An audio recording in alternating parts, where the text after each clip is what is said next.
कर्जत कल्याण राज्यमार्गावरून आंबिवली गाव आणि पुढे एकसल गावाकडे जाणाऱ्या 76 या रस्त्याचे काँक्रिटीकरण पूर्ण झाले आहे. मात्र तब्बल 2,52,00,000 रुपये खर्च करूनही रस्ता अरुंदच राहिल्याचा आरोप स्थानिक ग्रामस्थांनी केला आहे.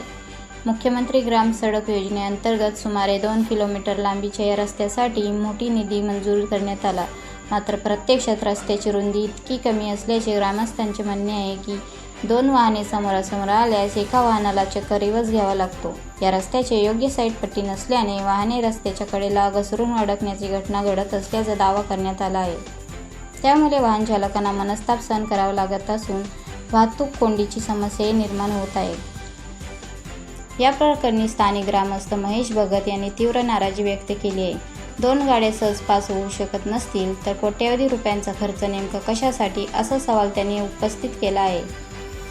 रस्त्याच्या दोन्ही बाजूंना किमान 2-2 फुटांची अतिरिक्त काँक्रीट पट्टी देऊन रस्ता अरुंद करण्यात यावा, अशी मागणी ग्रामस्थांनी केली आहे.